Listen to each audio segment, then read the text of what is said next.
عن انس رضی اللہ عنہ انس رضی اللہ عنہ سے روایت ہے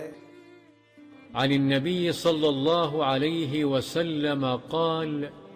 کہ نبی صلی اللہ علیہ وسلم نے فرمایا لا يؤمن أحدكم تم میں سے کوئی اس وقت تک مومن نہیں ہوگا حتى يحب لأخيه ما يحب لنفسه جب تک کہ وہ اپنے بھائی کے لیے بھی وہی چیز پسند نہ کرے جسے وہ اپنے لیے پسند کرتا ہے متفق عليه بخاری و مسلم